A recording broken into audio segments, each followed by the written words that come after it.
usapang hiwalayan ng Kathniel, totoo ba? Kamakailan lang nitong ika-30 ng Nobyembre, tinapos na nga ng Kathniel ang usap-usapan at kumakalat na mga isyu tungkol sa hiwalayan ng dalawa. Kinumpirma na nga ni Catherine na hiwalay na sila ng kanyang ka-love team at nobyong si Daniel Padilla matapos ang 11 taong relasyon.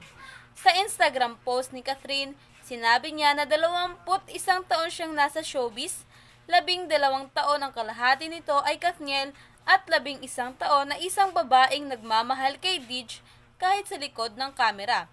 Binanggit rin ni Kath, hindi siya lumaki sa industriya na kinokontrol at mapalad siya dahil sa natanggap na gabay at suporta mula sa mga tao noong nagsisimula pa lamang siya sa kanyang karera. Nang sumapat na ang kanyang gulang ay nagdesisyon siyang pamahalaan ang kanyang sarili at tumayo sa sariling mga paa. Gumagawaan niya siya ng desisyon para sa sarili, lalong-lalo na pagdating sa pag-ibig. Nangako siyang hindi masisilaw ang sarili sa industriya, kaya hanggat kaya niya ay nagpapakatotoo siya. Anya alam niya ang chismis at haka-hakas ng mga tao sa kanilang dalawa ni Deej. At kahit mahirap sa kanyang bigkasin ang mga salita, ay kinumpirma niyang siya at ang nobyong si Daniel Padilla ay totoong naghiwalay na nga. Dagdag pa ni Catherine, ang lahat ng mayroon sa kanila ni Daniel ay totoo at hindi for fame lamang. Hindi sila nagsama dahil sa kamera, hindi dahil sa mga fans at dahil sa pera. Giit ni Kath, totoong mahal at minahal din nila ang isa't isa. Magkasama silang nangarap at tinupad ng magkasama rin. Iyon ang pagsasamang kailanman ay hindi niya ipagpapalit at pinagsisisihan.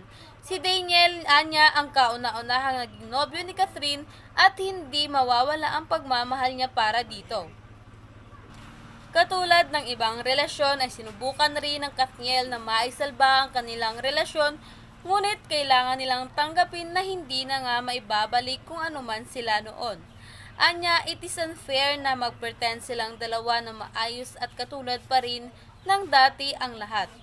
Sabi ni Kath, nitong mga nakaraang buwan ay naging mahirap para sa kanila ni Deej ang sitwasyon.